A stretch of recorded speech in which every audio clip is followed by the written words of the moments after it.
Il y a toujours dans l'événement un instant qui permet de créer.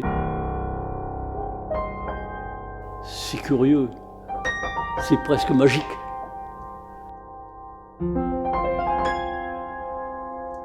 C'est une passion énorme qui ressurgit comme ça sur la toile, qui fabrique le geste.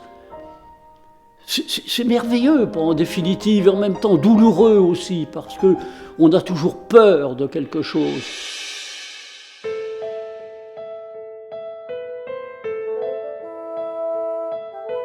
Je suis né à Alençon. Mes parents étaient petits commerçants à Montsort. J'ai eu le plaisir d'avoir une jeunesse heureuse jusqu'au jour où, mon Dieu, les choses se sont un petit peu compliquées. Le soir du 6 juin, c'était le débarquement. Cette fameuse voie pour la liberté que nous connaissons maintenant, 70 ans après.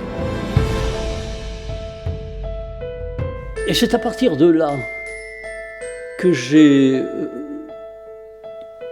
promis au Dieu, au pluriel, de faire une grande œuvre. Et en 1975, j'ai donc fait ce travail ici de 90 mètres carrés qui sont actuellement dans l'église de Moulins-le-Carbonel.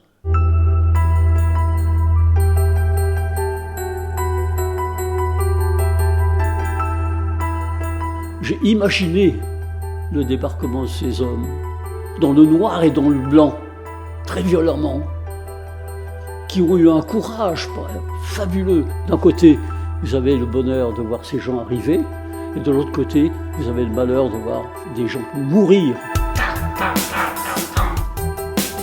Toute mon œuvre repose sur ce bonheur de l'homme, sur ce malheur de l'homme. Il se passe quelque chose de plus profond, une sorte de drame intime qui est pour l'artiste créateur.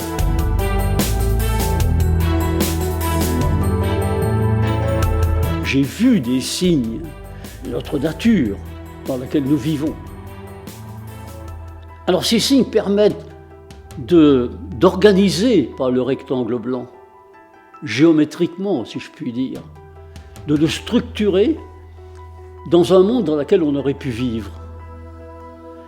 Et à travers ce monde, j'y ai ajouté le côté figuratif. Donc il y a une sorte d'association entre la figuration et l'abstraction.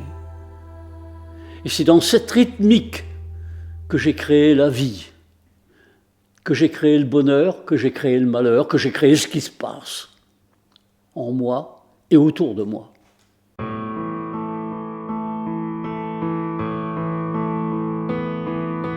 J'aimerais tant que l'homme retrouve l'homme, avec ses vérités, avec sa profondeur, avec ses expressions, avec tout ce qu'il a à dire, à faire, à construire, à reconstruire. Maintenant, la guerre étant passée par là, elle n'a servi à rien. En définitive, c'est grave. On le dit à la télévision, le temps est grave, mais c'est vrai, et on ne sait pas l'écouter, on ne sait pas l'entendre. Et c'est ça que je ne peux pas supporter dans ce monde actuel.